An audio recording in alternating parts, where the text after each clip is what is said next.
At first, stem cells came out. People, I think, started very afraid. There was a lot of stem cell research that was banned in America under George Bush. And then 2008, 2009, Obama overturned that. And all of a sudden, there was a Wild West. People are injecting stem cells. The FDA is saying, no, no, no, you can't do that. But basically, there's a whole shift from fear to excitement. And then you start to see companies all of a sudden slap stem cell on every single type of product out there. All of a sudden, there's apple stem cells and plant stem cells and all this stuff that really doesn't exist in the literature. They're not being studied in the same way. And so for our human biology, I would argue you want a human exosome product. And of course, it needs to be made safely and effectively. One of the things there is I wouldn't want to use a product where the cells were exposed to animal components. And that's a common thing. If you're growing cells in a laboratory, they often use something called fetal bovine serum, and that can have mad cow disease and prion-based things in them. There's no animal-derived components used in the processing. I think that was one of the first things that I told Debbie and Terry was that's the safety thing to really look out for. All right. Well, it's a real pleasure to have Debbi Barber again on the show, and this time Jordan Plews. Welcome. It's good to be here again. Thanks for having us. I am so excited for this conversation. I love to talk about skin and molecules and peptides and all these things that we can do. And we already did a really deep dive with you, Debbie, on GHKCU, and that episode blew people's minds. But today we're going to talk about exosomes, and I'm going to have a link to that GHKCU episode in case anybody really wants to dive deeper into that. I'll have that in the show notes, but let's talk about the exosomes because it seems like they're everywhere. So let's start simple. Can you either maybe Jordan or used it, and I said, "Oh, it really is a different experience." Yeah. Terry, what do we do to help? Sorry, can you hear me? Let's go. All right, so let's start simple. And I'd love to have perhaps Jordan explain in simple terms, in words we can all understand, what is an exosome? And then how different is this from a stem cell? Yeah, so you can think of an exosome like a packet of information or a message that one cell is sending to another cell. It's protected by a lipid bilayer.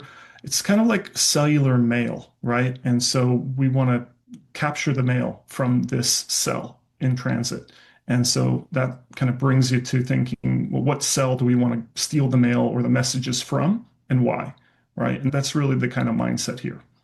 Totally understand. I said somebody explain it to me, something like an Amazon delivery and then The messenger. yeah, so we want to say, I think it was something like the delivery truck was the stem cell, and then inside we have the packages, and the packages would be a bit more the exosomes because that's what's inside what needs to be delivered. Is that more or less an analogy that's Yeah, I often use the analogy of like an IKEA package, right? Because you have all the building blocks, they give you the tools, they give you the instructions, it's all together in one neat package. And that's often the case, right? It's not one single thing that we need, but this mixture that all is meant to interwork together. okay? So then exosomes are probably the key in terms of the most important materials. I guess you can't build a closet without the actual materials. But in terms of, let's say, differences between stem cells and exosomes, what I understood that one carries DNA and one doesn't, or not as, Stem cells alive. yeah. Stem Yeah, cells, Exosome is not. The stem cell is alive, it's dividing. An exosome is not alive, it's not dividing. It's just molecular information in a lipid bilayer. And the exosomes that a given cell sends out at given times can be different. It's responding to the environment. And so you don't want just any old message from any old cell. It has to be a very specific cell trying to capture a very specific message in order to maximize the technology. okay. And so exosomes I hear are for so many things. Some people are injecting them for their pain in their knee, and other ones are doing for their skin, and there are probably different ways to take them. But why are exosomes suddenly everywhere in this sort of longevity and regenerative medicine space? I think from my point of view as a stem cell scientist, I was really impatient with wanting to see this kind of technology make it to practical use. And unfortunately, most people don't have a stem cell laboratory. They don't have the liquid nitrogen tank to store them. They don't have all the things you need to really grow them, culture them, benefit from them. It's not an off-the-shelf thing. I mean, people have tried and there's methodologies there, but it's very difficult for the average person to benefit from stem cells in their form because we don't all have a laboratory environment. Whereas the exosome, not being alive, lipid encapsulated, if it's treated the right way, can be stabilized and that can be put on the shelf. And so it allows you to grab arguably the best part of stem cell technology and put it on the shelf. I had a discussion before about exosomes versus stem cells, and it was a discussion around regenerative medicine in terms of pain and restoring cartilage and things like that. So I understood the message that I got away from that was, okay, well, stem cells are much more expensive and exosomes are more accessible in terms of finances. And it kind of does the same thing in terms of that, you say knee pain. Would that be correct? Or do you think that there's more nuance to that? I mean, the analogy I often use is you can think of the stem cell as sort of the fire department, and the exosomes are the firefighters that are going out and dealing with the problem. The fire departments of our body, our stem cells, are getting exhausted as we age. They break down. They're not releasing what they used to release. And so I think this is where this has become exciting because we can borrow the healing capacity from very young stem cells and bring it to our aged cells. And again, it's not alive, it's not dividing. You don't need to culture stem cells yourself to get that benefit.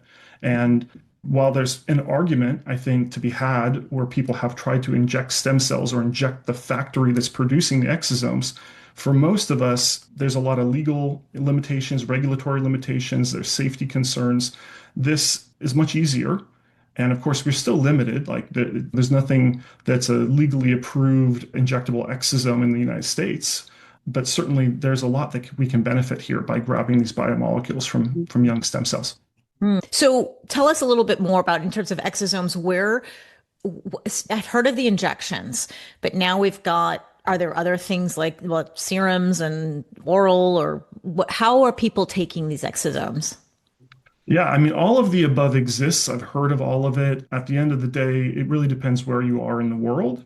In the United States, there's no legal injectable exosome products on the market. Anything injectable by default is considered a drug. And you have to ask yourself, like, what is your goal? Because there are certain things that you could make an argument for why you might want to inject. But here we're talking specifically about the skin. And I think there's tons of benefits that you can get topically that don't require injection. And that has to do with not only the payload of the exosomes, but they are nano size. They're very small. So even like a sweat gland, hair follicle, these are thousands of times larger in diameter than the average diameter of an exosome. So it's a bit like throwing a marble down a well when you think about these exosomes. I think a lot of people just don't realize that. They're thinking that they can't possibly get in without injecting them, and that's simply not the case.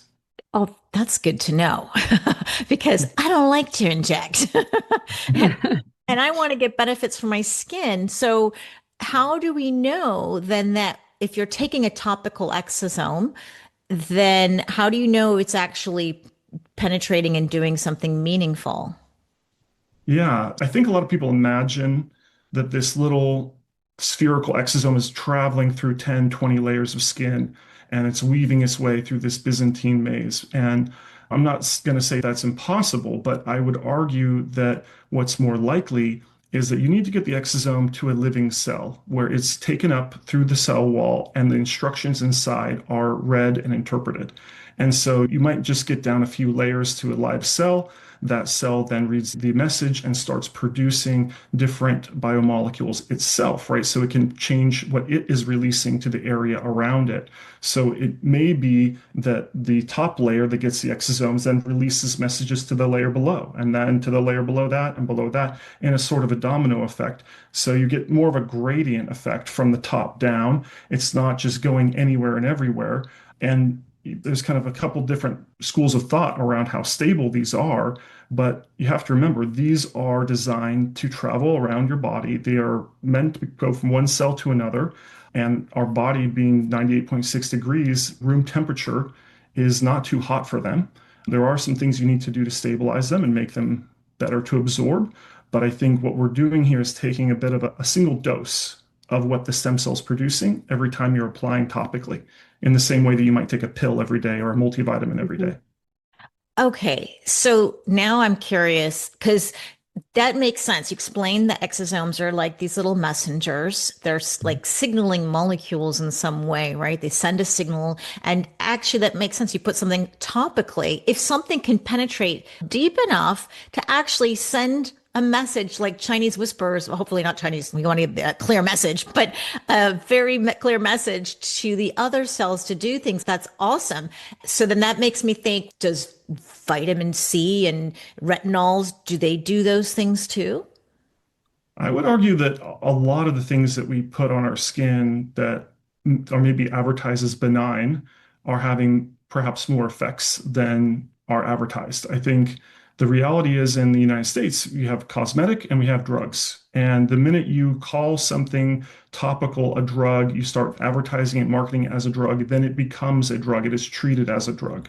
And so I think the aesthetic industry, particularly in North America, has been cautious about what they do and don't say. Because I think, yeah, long before exosomes, we've had products that are probably doing more than what's on the label. But, basically, if you're not hurting anybody, the FDA says, okay, that's fine, and gives it a pass. I think exosomes is the closest we've been to kind of coming to the line on, is this something more than a cosmetic? Oh, okay. I like that you've labeled said it in that way that perhaps the products we're using are doing more, hopefully good. I guess could also could go the wrong way than we think, because sometimes we look at a bottle and go, oh, it'll erase my wrinkles. Oh, it didn't really do what it said on the bottle. But this just shows you the power of certain molecules. So now I want to know from Debbi's perspective, because you're in the skin world and you have this incredible product with GHKCU, a line of products, but it all started out with your passion for GHKCU copper peptide. Now, you could have probably chosen any other ingredient on a list that goes long of other things you may want to create. So I want to know, why did you decide to look into exosomes? That's a very good question. And we spent a long time deciding what our next product was going to be, but we wanted a product that would make what we have already work better. So we wanted something that would work with the copper peptides because we know what it can do. We've seen the results. I've been using it for 5 years, over 5 years. And I have hundreds of customers, thousands of customers writing and talking about it. So it works, but what can make it work better?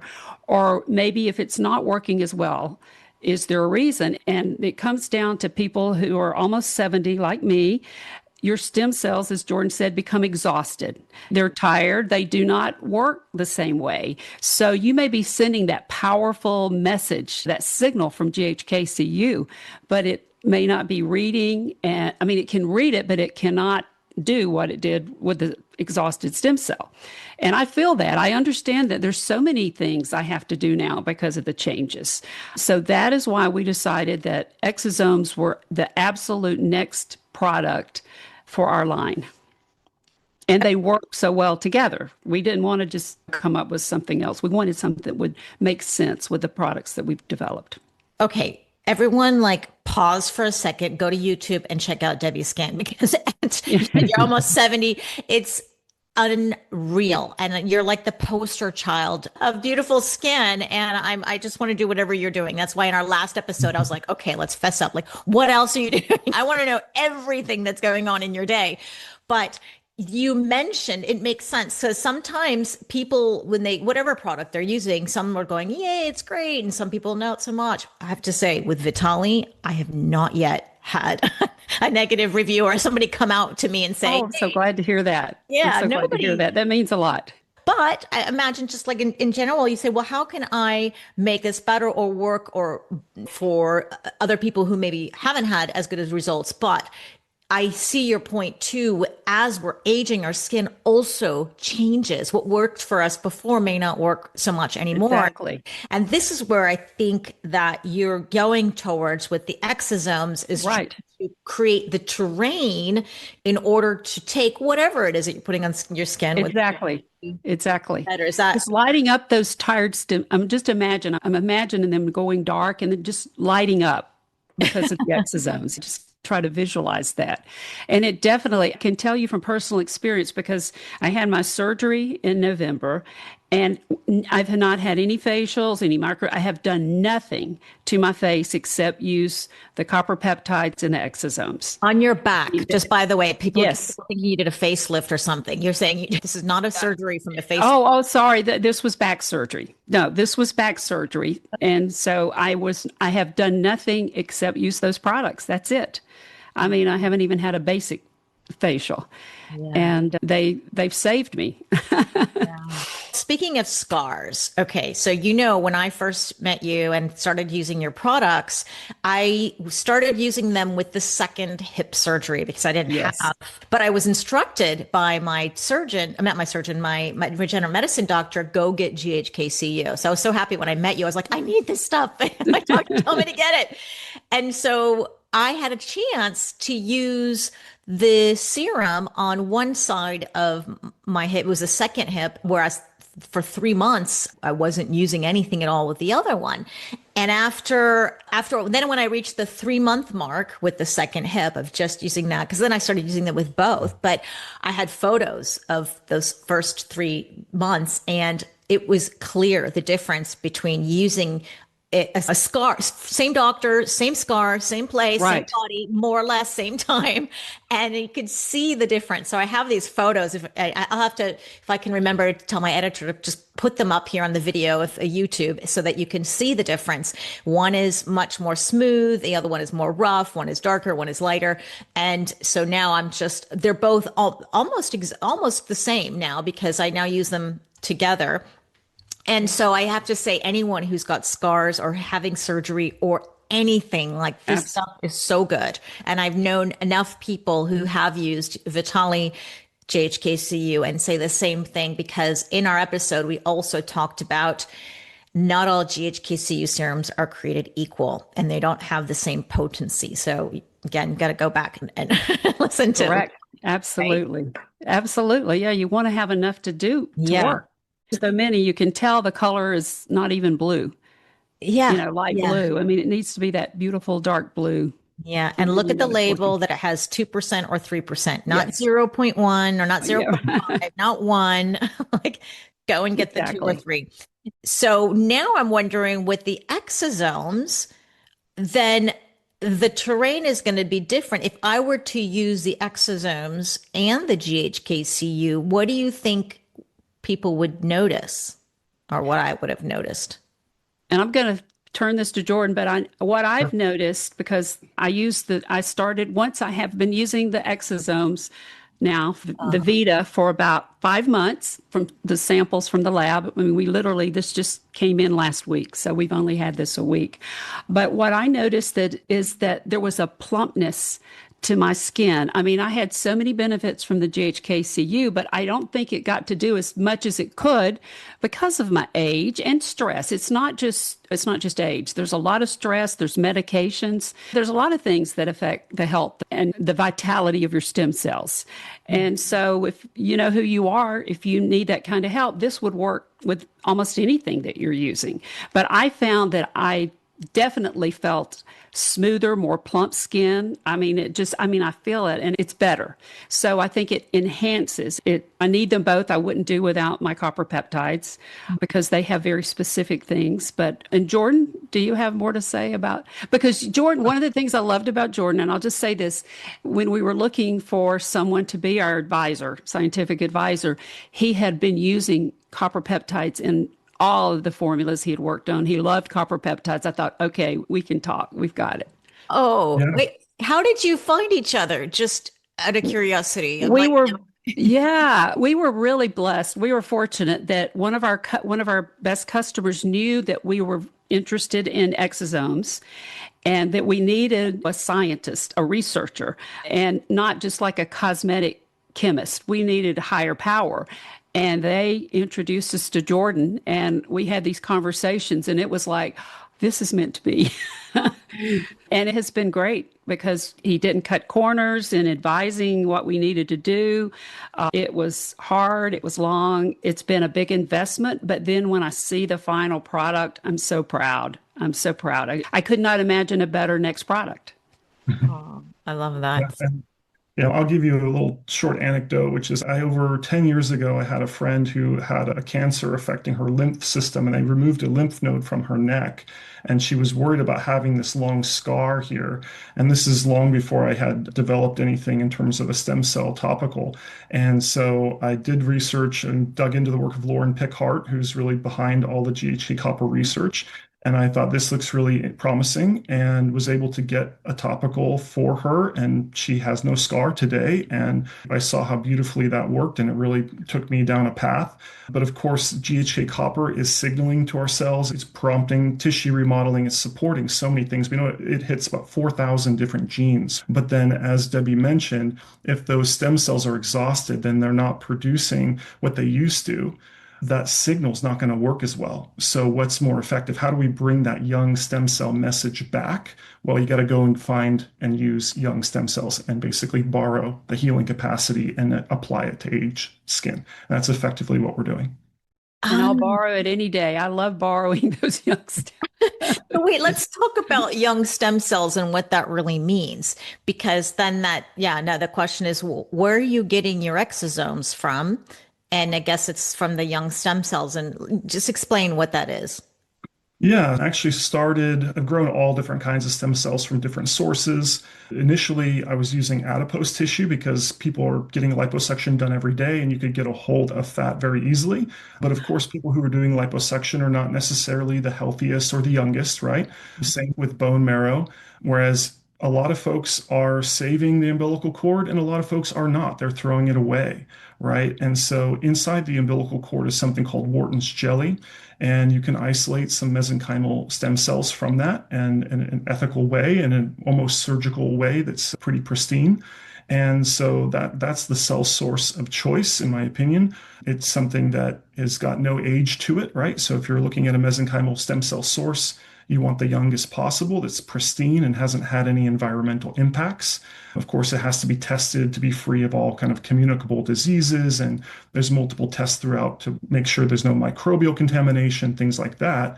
But arguably, those cells they have the blueprint for perfect healing, right? The healing we had when we were very young. And so that's really the goal, to get to that. So you're saying these are coming from umbilical cords, and they're harvested or grown more, or they just come as there is? How does that work? It's a small portion of the umbilical cord. It's not taking everything. Yeah, so you got to isolate them carefully from the umbilical cord. You have to run them through a variety of tests. So look at the surface markers, look at what they're expressing, make sure that you actually have the right population of cells. But I actually published a paper, or I co-authored a paper last year that looked at all of the protein work that had been associated with mesenchymal stem cells. And so we did a bit of a meta-analysis on all the peer-reviewed published data on mass spectrometry data from different stem cell types.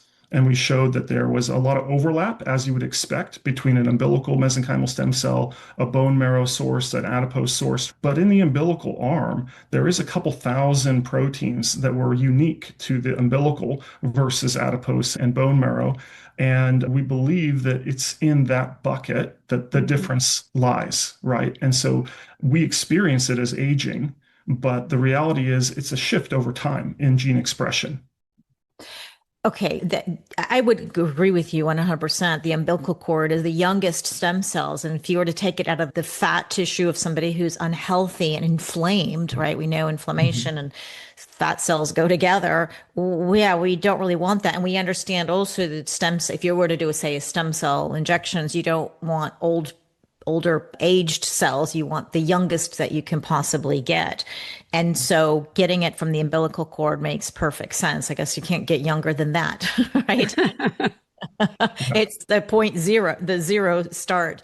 And so then, does it make a difference what the different types of baby, because the mother is carrying this baby? Does it matter where they're living, their conditions, what the mother smoked or didn't, or she lives in different countries, or there's any crossover between, I guess there's no DNA, so I guess it doesn't matter. Your body's not going to reject anything like that. And we're not injecting this either. So Right. we don't have to No, worry but about. these are consenting, full-term, healthy births. This is not anything to do with anything unethical or preterm or anything like that. These are folks that are having a natural, healthy baby by C-section, and they effectively say, "I don't want to keep the cord. You can do what you want with it," and they sign a form to that effect that they're giving it away. And yeah, it's something that in this day and age, I think people are saving more and more. But the reality is that there's not a lot that you can do with it, and it's a bit of an insurance policy. A lot of people, they do just discard it. And so I think of most stem cell research today as taking treasure from the trash. Yeah, I wish I kept my own. Like, what was I I know, I've thought of that. Absolutely. For Why didn't sure. anybody talk to me about this back then? Like, I tell my kids if they ever have children, like, save those umbilical cords. We're going to make Exactly. some great products. But then, okay, so that's really cool. And then you mentioned that obviously there's a ton of safety standards to make sure that they're pure and that they're good and that they're stable and that you can use these. Now, tell me then what is the difference? What should we be expecting from a skin exosome product versus we know GHKCU2 very well. So maybe you can explain the differences, like what the mechanisms of action are. Yeah, so I usually tie it back to the canonical wound healing pathway. For decades now, we've known about this four-phase of wound healing model. And effectively, there are a number of cells that play a part in healing a wound. But the unique thing about a stem cell is that it talks to all of the different cell types involved in that cascade.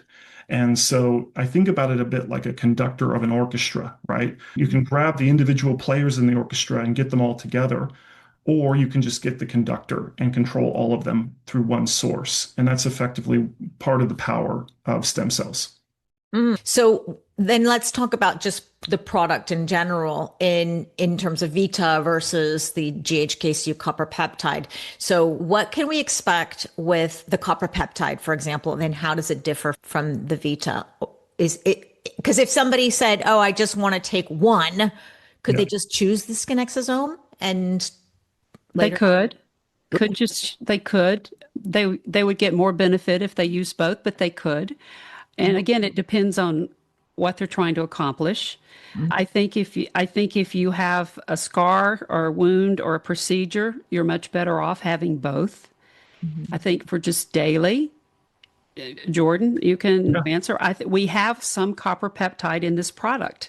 In fact, one of the beautiful things about this Vita, and we worked hard in our formulation, is to develop a formula with ingredients so you don't have to have 20 things on your counter. We have two stable sources of vitamin C that actually work with copper peptides. And I bring that up because that's probably one of my top questions.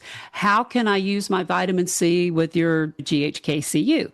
And if you're using L-ascorbic acid, I say, well, you need to pause. You can't layer them directly, one in the morning, one at night, or wait 25 minutes. What's so beautiful, and I was so excited because we were working on the exosomes, and I said, Jordan, help me with the vitamin C. Everybody wants their vitamin C. We need to make this work. And of course, it was this two different forms, the THD and what is it? Yeah. MAP. Mhm. MAP were two forms that, and what's so great is there's two forms of vitamin C, so you do not have to use another vitamin C, but these are also they're not water soluble, so they penetrate deeper. So you're going to get more benefit from these forms of vitamin C than your basic L-ascorbic acid, right, Jordan? Yeah. Yeah, Pretty and well.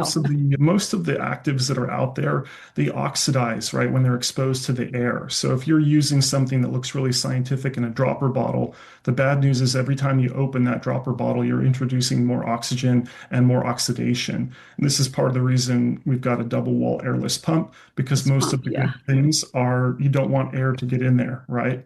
You really want to protect it from oxygen. Oh my goodness. And it also, I got to keep saying, we have ceramides.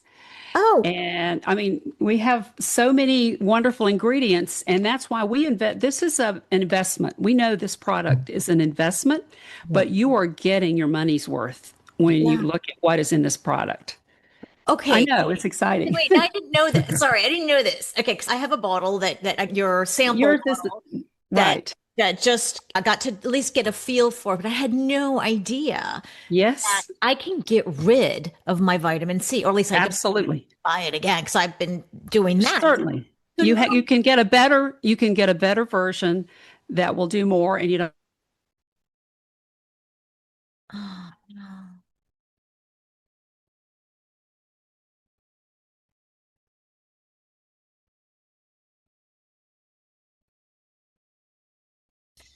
Okay, we wait a second. So now I can get rid of my vitamin C, or at least I don't have to. I spend like $50 on a vitamin C serum, so I can get rid of that. And I You know can. there are more expensive ones out there too. And so now I'm getting like two vitamin C's in this one bottle, and the ceramides, and Yes, this exosomes. So this is amazing what you have jam packed in here. It's more than just skin exosomes. This is absolutely. longevity serum. Yeah. And Jordan, Well, a lot talk of the about the time, sod too. Talk about that because yeah. it's Okay. exciting. Well, so I think everyone gets so obsessed with vitamin C, but if you really look at all of the different antioxidants that are out there, I don't think vitamin C would be at the top of the list, honestly. I think it's just where we've ended up from history. In the cells are using SOD2 typically, and that's something that's naturally produced by stem cells. So this is something that's naturally encapsulated in the exosome. So you're getting additional antioxidants built into the exosome components itself. SAW2, that's SAW2. SOD. SOD2, Oh, SOD. superoxidase dismutase. Yeah. Oh, wow. Okay. So you mentioned, I agree, vitamin C isn't the most powerful antioxidant. And I didn't know about SOD2, but I do know about astaxanthin. Have you ever thought of that? That is our Yeah. next product.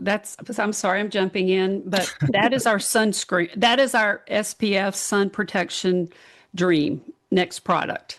Oh, you just won me over again.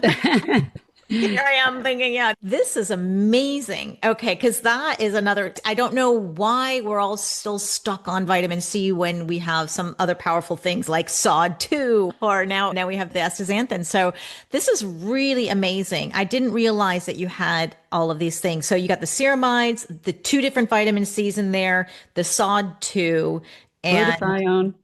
you got glutathione in there? A Yes. little bit of glutathione because effectively glutathione within your cells recycles vitamin C and vitamin E. And so when you put those all together, your vitamin C is like a time release vitamin C effectively because it's burning it up and then recycling it. You've got to be kidding me. I didn't know you can even do these kinds of things. It's like supercharged It really is. It really vitamin is. C. Well, no wonder you're so excited about this, Debbie. We are excited because it's like the dream product. It really is. And I only have 4 or 5 products now. I mean, I don't have to have. You don't need. That is incredible. Okay, I am excited. So, if somebody were to only choose one and they decided that they're going to go with the exosomes, the Vita, what should they expect in their skin? What changes? Because you're probably getting some feedback on what people are seeing. What are they saying? Dr. Suzanne Faree tested this with us, and she said her skin, one of the things, and I think she's using it maybe 4 to 6 weeks. It is not out there, and Jordan can talk more about people who've used exosomes separately from Vita, but she talked about how refreshed. She said her skin just had this refreshed, the texture was better. I've had someone tell me that a couple of the other people about their pores. She said she had always had big pores and said since she's been using Vita, she's just felt the refinement of the pores and just much tighter. Yeah. Oh, cool. Okay. And Dr. Jordan, you can add, I know you can add Yeah, you Yeah, answer this. Research. my experience has shown that within the first couple weeks, you're getting tone and texture. You literally feel your skin feel smoother. By about 4 weeks, you might start to see some changes, but you have to remember the cell cycle, your cell turnover is going to be at least 28 days. So this is something that I would generally tell people use it for a few months before you pass judgment because you need to give your cells time. The immediate effects of just about any topical product are probably temporary, right? They're not reflective of real change of your skin. But by about 8 to 12 weeks, you should see a brighter tone, smoother texture, less fine lines and wrinkles, a lifted appearance. In products that I've worked on in the past, I've seen people try to really challenge this and go, I want to only use it on half of my face. And then they come back and like half of their face is lifted. And they're like, I feel like I've got Bell's palsy or something. I have to go to the other side now. And so I think that's the goal, though, is people want something that really works. And they're tired of these products that make a big claim and don't deliver. And I think this is a step in that direction of regenerative aesthetics, where we're really moving the needle with natural proteins and you're getting better results. And Okay. I'm glad you said that, though, about the turnover, because you said 28 days, but someone older, Mm. 50 plus, it's not 28 days. Right. It's longer. So you need to give it a chance to do the magic. Yeah, yeah, you're right. I always tell people when they're trying either a supplement or skincare, give it time. We're Right. so impatient. And I We usually are. say about 3 months. Give it a good 3 months and then make a decision if this is working for you or not, or if you're using a supplement or testing somehow. But I'm excited because I've only used this little sample bottle for, I don't know, barely 2 weeks. And I love the texture. And it absorbs really well. It Yes. doesn't, it's not oily, it's not greasy. It's just perfect in terms of texture. And so I'm the kind of person who would do a half face demo. I take that challenge on. I'm wondering if I should do that. And I love that because that's the proof is in the pudding. Like it's the same face. Here I am with my scars and my Your hips. scars, your two hips. I love experiments. So I'm thinking, let me think about that. I think I may do that. And the thing is, but then I'd probably have to also do GHKCU on half my face too. Like it's almost, yeah, like, yeah, I don't know. Let me think of the experiment and then I'll Okay. get back All to you. right. I love it. But I do have this great episode with Dr. Foray. I think even before I met you, I have a link to that in the show notes too, because she talks a lot about peptides and we do cover GHKC as well. It was a great episode, but I love that you're very realistic. It's 8 to 12 weeks. And it's so important to remember that as our skin is aging, we need a little bit longer. But hopefully with the youthful zero level umbilical stem cells and exosomes, maybe it'll speed it up a little faster. I don't know. Or is that just being too optimistic? I mean, I've not met anybody who's used a product that's got real stem cell exosomes in it for 4 weeks and said they didn't see or feel something. I think that's, a big differentiator. People do want to have an effect, and I think you will find it. But I also will say real change takes time. So don't expect the world in a week, but also you should expect something within the first 4. Yeah. So that's a good point to talk about other products that are out there that claim to be exosomes and skin exosomes. How does somebody differentiate between what is real that may make a difference and what isn't? Any red flags they should look out for? That's a I great mean, question. It's the source. And I mean, like plant, correct? You're thinking like plant exosomes, Jordan? Everything. Yeah. What are people? Yeah. Yeah. I want to get practical. So imagine they couldn't get a hold of Vita for some reason. Like what are the things that they need to ask themselves? yeah, I mean, it kind of is a repeat of what we saw with stem cells. So at first, stem cells came out. People, I think, started very afraid. There was a lot of stem cell research that was banned in America under George Bush. And then 2008, 2009, Obama overturned that. And all of a sudden, there was a Wild West. People are injecting stem cells. The FDA is saying, no, no, no, you can't do that. But basically, there's this whole shift from fear to excitement. And then you start to see companies all of a sudden slap stem cell on every single type of product out there. All of a sudden, there's apple stem cells and plant stem cells and all this stuff that really doesn't exist in the literature. They're not being studied in the same way. And so for our human biology, I would argue you want a human exosome product. And of course, it needs to be made safely and effectively. One of the things there is I wouldn't want to use a product where the cells were exposed to animal components. And that's a common thing. If you're growing cells in a laboratory, they often use something called fetal bovine serum. And that can have mad cow disease and prion-based things in them. So there's no animal-derived components used in the processing. I think that was one of the first things I told Debbie and Terry was that's the safety thing to really look out for. There are other things that people will bring up, but I think that's the number one safety concern that should be easy to, you can ask a company. Some parts of the world simply do not allow a cell-derived protein or anything to go into a skincare product. And so in those markets, you will find predominantly plant or bacterial exosomes, and they might have some internal data that they've made to try to support that. In my experience, it just doesn't compare to the human form. And it's like if you went into the hospital and you needed a blood transfusion, they wouldn't come up to you and say, oh, well, can we give you some tree sap? We're out of blood. It's the closest we've got. You probably wouldn't be a fan of that, right? Yeah. Oh, very interesting. Okay. So you got to make sure they're human exosomes. And I assume they're not, it's not written on the bottle. Like they have to call the company and find out? It depends. I mean, if you're a company that's producing stem cell derived exosomes without using any animal products, you should be putting that in your marketing because it actually costs a significant amount of more money to run that process than it does to do it the cheap way using the readily available animal components. So it should be front and center. I can't promise that it will be, but usually companies are pretty forthright about it. Is Vita has that written on the label, like In the marketing. in the marketing? Okay. Very interesting. And so you want to make sure it's not exposed to animals. You don't want that fetal bovine problem. And you don't, and I, then the next question is, you said there were some countries that don't allow human exosomes, so they're coming up with the plant stuff. But so imagine somebody's living in one of those countries and they order Vita because you deliver worldwide. So would it be a problem to get that into the country, or you don't know yet? We're going to find out.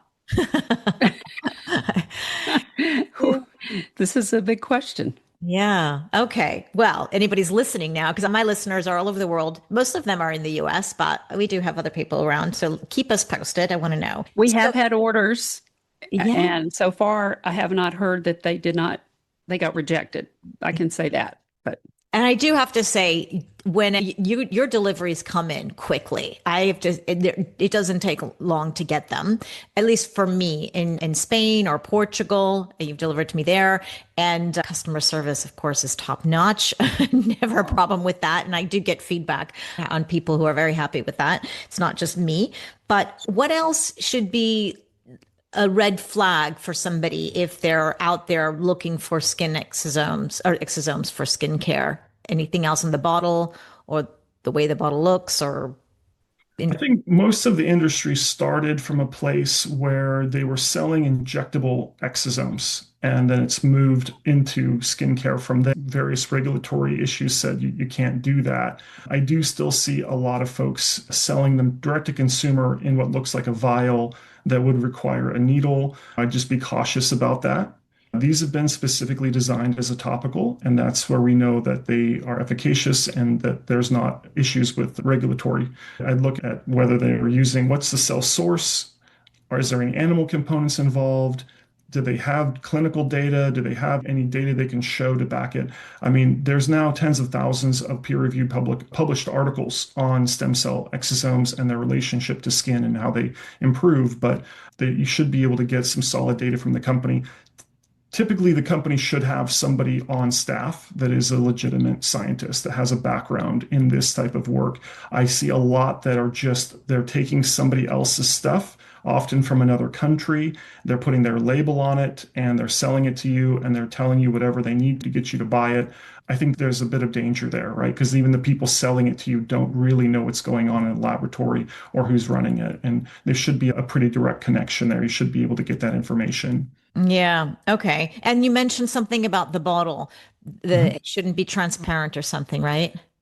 Well, you got to remember these inside these exosomes are very unstable molecules. The lipid envelope of the exosome protects them, but things like UV light, right? They pass through our skin and damage our DNA. So you wouldn't want UV light to come in through the bottle and damage the contents either. Temperature wise, they Oh, are wow. stable at room temperature, but you wouldn't want to leave them in a hot car, for example, for an extended period of time. So I think most of it is sort of should be common sense, but generally speaking, if you're opening a dropper bottle or they're stored in a clear bottle, you've got some damage that's happening over time to that product and those exosomes inside of it. Yeah, okay. That makes sense. And you guys have a little pump system here. So that's how you Mhm. keep the air inside. It's not a dropper. And I think I've It's heard a, of that before. Yeah. Any skincare product, we want to make sure it's sealed. Okay. These are really very useful, practical tips that I think people need to look at. Can you say, I want to hit Debbi again Oh. because I want to mention again, you're almost 70 and your skin is just amazing. So maybe beyond products, what have you consistently done for the last 20 years that women can start doing today? Well, I have always thought about the skin as an organ, your largest organ. So I've treated it that way. And I think about what I eat. All of this, I think about sleep, eat, must have enough rest. I know my skin looks the worst when I don't consistently. The diet, the kind of things, no seed oils. Exercise because that's so important for the oxygen and keep the blood flow for your skin. I've always been very careful, even though it's only been 5 years, a little over 5 years that I discovered copper peptides. I always was careful about not putting junk on my face. So I would go in and I would have these apps of the things to avoid. And I would get people would look at me, I'd be in the pharmacy or whatever and reading everything, all the sunscreens. So I think a big portion is being careful not to put toxic, bad things on my skin. And I do that with my children and grandchildren too. I mean, I've snatched things out of their hands because they were bad. So I think that's a big, and then what's so wonderful is 5 years ago when I was worried about my crepey skin and went to Dr. Faree and said, okay, what have you got? You've done all these wonderful things for my muscles and my other things. What can we do for the crepey skin? And that's when she said, GHKCU. And after 5 years, it dramatically changed. I mean, it's better than it was 10 years ago. So Wow. Yeah. maybe not 20 years, but you can make up some time if you have the right products and you don't put bad things on your skin. Yeah. And that's why I love that you decided to dive into this world because you know what you want and you know what you don't want in your skincare. And if that's been a guiding light for you for decades, then obviously you're not going to create a product that's got a bunch of garbage in it. And if anybody reads the labels, you're going to know this is really clean, really good product.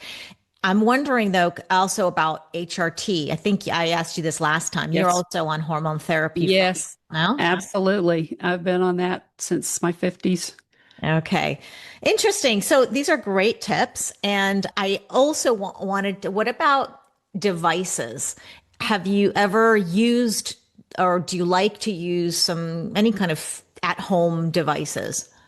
I have used just the little where you just put the product in a little bottle and needle it into your skin or a derma roller at Yeah, times. like a But dermaneedling.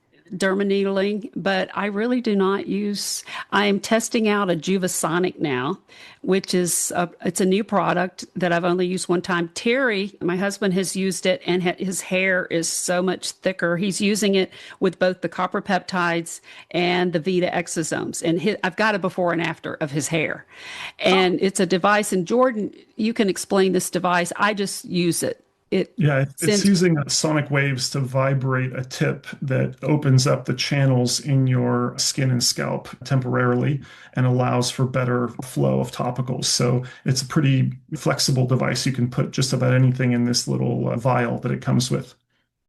Oh, And okay. it's like microneedling with the channels, but you don't, it's not painful. That's Oh, what wow. I like it. I like it because it's not painful. Yeah, I know because I like the microneedling and I mean, the derma roller is what I use. Not a derma stamp is what I use. Yes. And then I put on my GHKCU right after because I feel like I've made a bunch of holes That's Absolutely. And so what you're saying is kind of similar. It's like a dermapen, or it maybe because it vibrates, it does even more, which I'll have to get my hands on that, whatever that is, and test it out. But I'm going to wrap it up here because we have to go, but I have a rapid fire for you. And I don't know. I'm just kind of think I would like to get Jordan in on it too. Oh, he has to Sure. be. Yes. Um, so let's hear, okay, we'll hear Debbi first and then Jordan, because the rapid fire is on a scale of 1 to 10. How good are these for our skin? Like 1 would be it's bad, don't do it. And 10 would be excellent or mediocre, whatever it is, somewhere on a scale of 1 to 10. And we know that Vitali's, GHGCU, and the exosomes are really high up there. We don't need to do about those, but let's talk about these. Are you ready? I'm ready. I'll give you my best. Okay. And if you don't know, you just say you don't know. Okay. Red light therapy. I give that an 8. I give Jordan? it an 8 too. Yeah. An 8. Cool. Collagen peptide powders. I'm going to say a 7 because I'm living on it for my spine, for my spine. I have a really good one, and I think it makes a difference. For Jordan? me, it's a 3. I prefer things like BioSil and some of these precursors. I use BioSil too, though. I do BioSil. use that too. Restrain myself from asking what that is. I'll ask later. Okay. Chronic stress. 1, 1. Yeah. the worst. Hormone therapy in menopause. 9, Yeah, I'd say it's got to be high, maybe an 8. Very useful. Unprotected sunlight exposure. 1. I know there's controversy there. There is, too much unprotected. Let's say that. Yeah, I'll give it a 2. I think there's definitely benefits, but you really got to get into the timing, time of day. There's a lot of nuances to it. So it can be good, but in smaller doses. The early morning walk, coffee on the porch. Yes. Sunrise, sunset. Yeah, that's great. Sugar. 3. Oh, I'll give that a 0. I can't. Let's get it out of here. Yeah. Glycation. Glycation, exactly. Yes, we're really talking about our skin here. Yeah. Yeah. Okay. Dehydration. 2. I give that a 1. I feel like at this point, I'm walking around with my water bottle all the time. I feel like there's no excuse. You should at least drink some water, right? Yeah. Those cells need it, right? To They need function. it. Right here. Yeah. Yay. Okay. Next, GHKCU injections. I give it a 10. Yeah, that's high. I'd say it would definitely be up there, like a 8 or a 9 for sure. Alcohol. 2. I'll give it a 1. Vitamin C. Orally? Are you Yeah, it doesn't, I don't know. Just in general. You can decide that. I can say 5 on that. I'll give it a 6. Botox.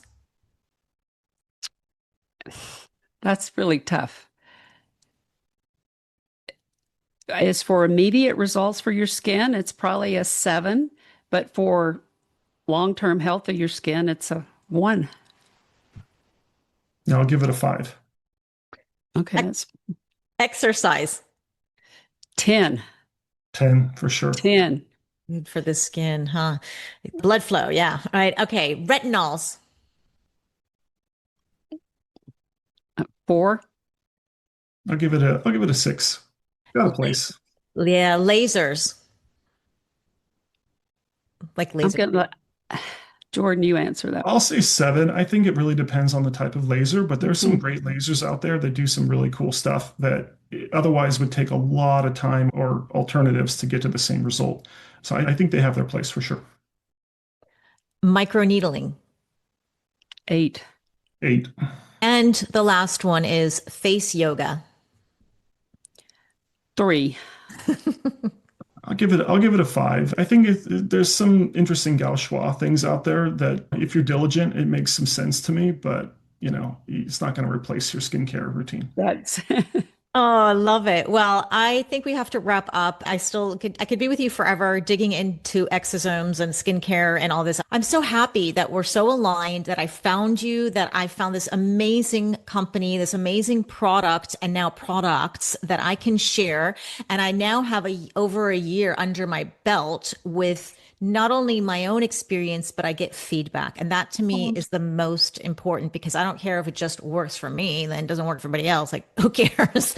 I want results. And so this is why I can speak so confidently about Vitali in general. I've tried all your products now, and I'm just grateful that we're connected and that I can keep sharing. We are too. And thank you so much for sharing and spreading the word, because we want to help people. That's why we do this. Wonderful. Before we go, is there any last things that you'd like to share or mention, or something that our audience should know about before I let you go? Just that they can receive a discount Oh, yeah. if they order through you.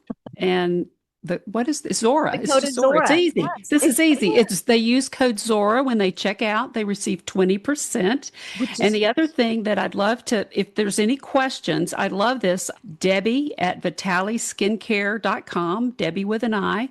I welcome questions, how to use the products. We try to post all that, but I welcome questions, input, feedback. And you answer. You are so good. I'm so grateful. That's why we get good customer feedback too. And 20% is huge. I don't often get that big of a discount. So I'm so grateful that you've given our audience this exclusive discount. And if anybody wants to find more about you, they can go to vitaliskincare.com.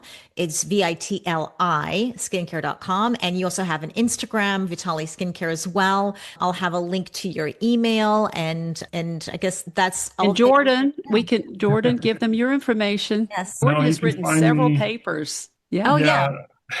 No, just glad to be here and happy to support. Yeah, any questions, happy to answer. Easiest for me is thestemcelldoc@gmail.com if you have any questions there. But of course, happy to route them through Debbi as well. Oh, thank you. vstemcelldoc@gmail.com. Mhm. Awesome. I'm just going to have a link to that in the show notes too. And I'm so grateful that you guys teamed up too, because obviously Vita wouldn't be here if it No, weren't for you. that is true. Yes. And we need the good guys on our team. So thank you so much. Have a wonderful day. Thank you, Zora. Thank you. And everyone else who's been listening to the end, I'm so glad that you're here with us still. It's just the four of us. And I hope you learned something, and have a wonderful day, a good night, good morning, wherever you're at. And we'll see you next time.